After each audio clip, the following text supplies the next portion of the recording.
To introduce Dr. Shreevidya, I invite Apurva. Apurva is a third year MBBS student at Mahatma Gandhi Medical College and Research Institute. And her hobbies are reading, singing, and cooking. I was very interested to see that she actually likes to cook, because I don't think I knew about anything about cooking when I joined medical school. She's also learned crochet, origami, editing, coding, and programming. And actually, she's tried a hand at everything, so she feels she's a jack of all trades and master of none. But like today, from Dr. Sridhar down to everyone has been telling us we should try out everything, and it's okay if you're not perfect. So power to you, Apurva. And right now, she's thinking of a specialty very close to mine, emergency medicine, which is pretty close to anesthesia, and radiology. Over to you, Apurva. And it's a privilege for me to introduce Dr. Shreevidya, Medical Director, Preventive Health, Apollo Hospital Enterprises. She's an accomplished internist, diabetologist, and women's health specialist with over 20 years of valuable experience in the medical field. She also played a crucial role in Tamil Nadu's response to COVID-19 and contributing significantly to the pandemic management efforts. An alumna of Mahatma Gandhi Institute of Medical Sciences, Dr. Shreevidya has had a distinguished career with notable positions at Apollo Hospitals, MGM Healthcare Chennai, the Adyar Cancer Institute, and over 10 years of teaching experiences in prestigious medical colleges.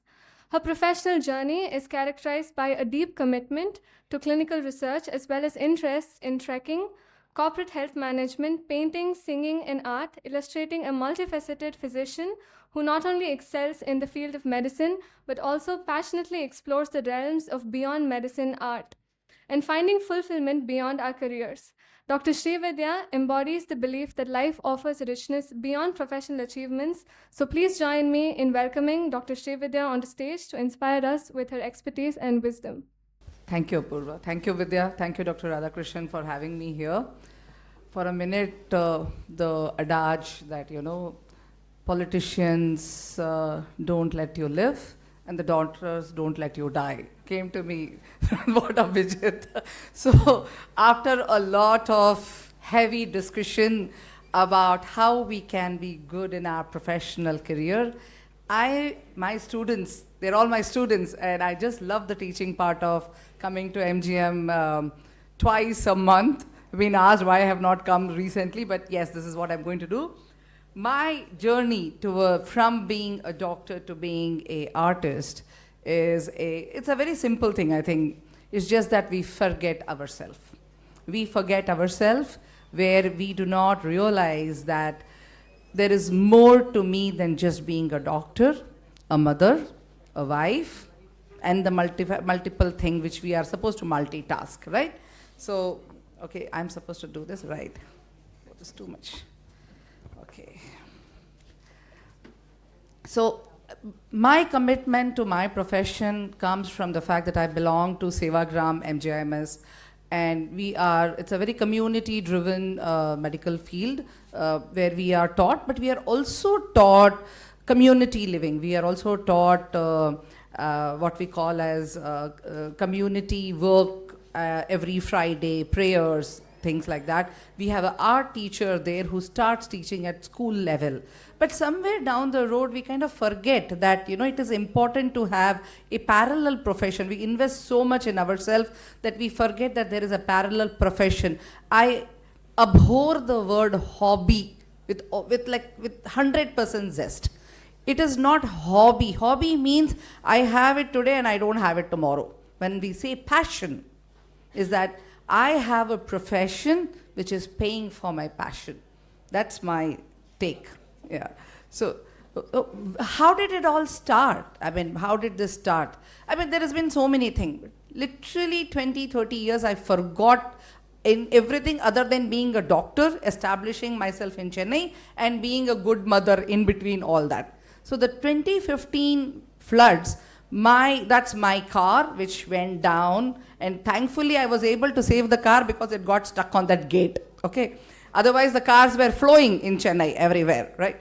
So our full ground floor went underwater, and the next 3-4 months of getting the house ready, the refurbishing, every time I will close my eyes, the only thing I will see was dark water rising in my house. and it was very, very bad. I couldn't sleep. I started doing stress eating. And my weight went from like 75 to 88, 90 kgs. I don't want to put that picture here. That's not who I am now. So then what I did is that I said, okay, I am not that person. I'm a very physically fit person. I've played table tennis state level, so I want to get back to that person. So I embarked on this life of trekking. Now in Chennai, you cannot train for a trek because it's a coastal place. You know, whatever you do, you go to the mountains, you're going to be having like, you know, gasping for air. So I started running marathons. Dr. ABG knows my struggle with marathons, but yes, here I am. So these are some of my treks. I have done base camp. I have done Chadar trek. During the Chadar trek, I fractured my hand, but I completed the trek. It's a very slippery trek that way. And some of my beautiful moments, so I started from 11,000 feet, so 22. The next I'm going to do a very beautiful trek in Valley of Flower, very beautiful, but everything beautiful comes with its own dangerous side. Valley of Flower is only open during the rainy season, and that's the season of landslides. This was a awakening. I had my friend's son joined MBBS in Chennai, and he said, I cannot do these sketches of lower limb. I said, okay, what's the big deal? I've been doing it for everybody, I will do it. Once I started doing it, I realized that why did I stop? So I remember doing my last painting and sketching as a child, as a student, when I was in my final year MBBS. This is 2018. I finished my MBBS in 1993. So like a 25 years gap, I started, and I had no idea. The first painting, this bird, it is a watercolor which I did on canvas, cloth, which is absolutely no. I had no idea which paint, what to pick up and all. But now we have so much of on the net available. So I started exploring myself. I went and did workshop which were not medical workshop. I did with multiple artists, and I ended up as a person who started putting her paintings in exhibition. I am called to commission paintings. I don't have the time, but I try to do my best. So this is my 5th year now of going on for the exhibitions, and I'm really feels very good. I may not put a wall full. I may probably be able to put 1 or 2, but that 1 or 2 comes from a place of passion, beauty, and color. Art therapy with colors is proven to even move plaques. This is a science which is coming up. We should definitely be there to explore that. Plus having a very good team. This is my MGM team which I moved out of when I joined Apollo, but they always have my back even today.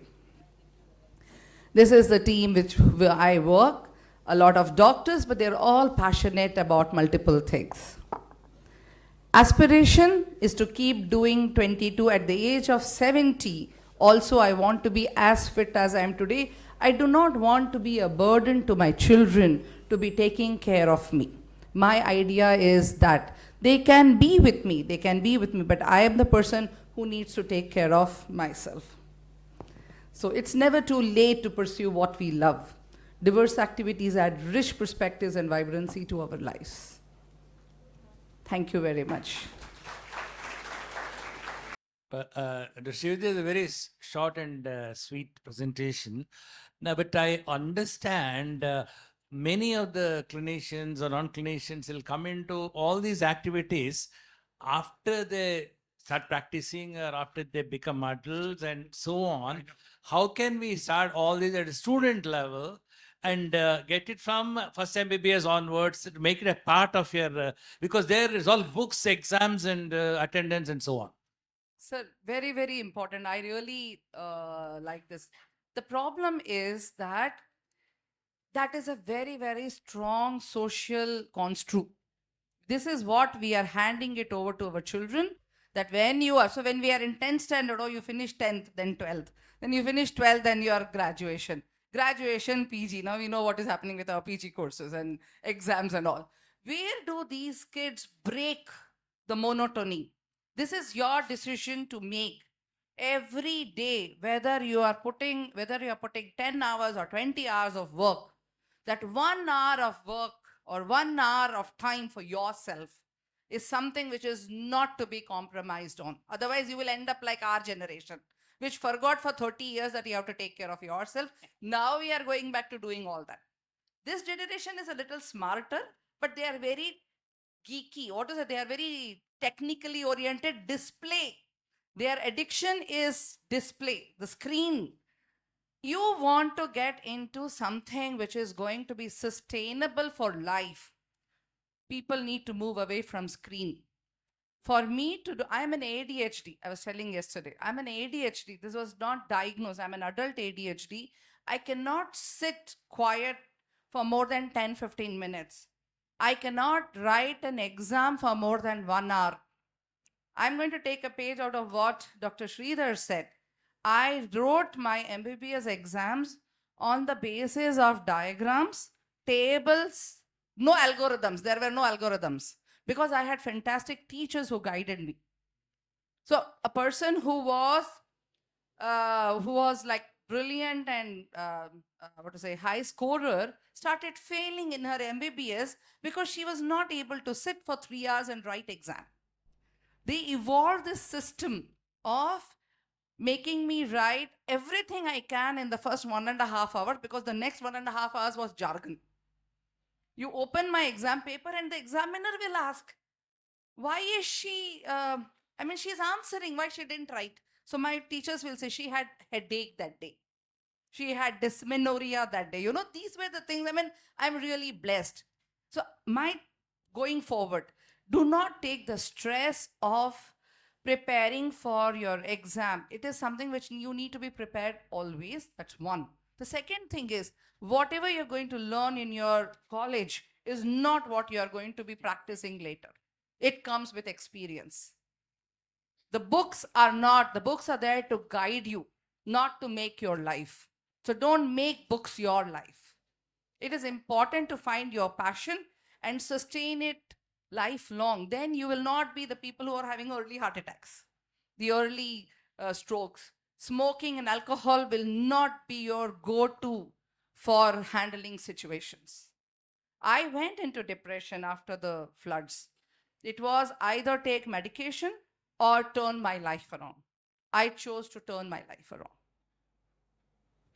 So now I'd like to invite Apurva to felicitate Shreevidya.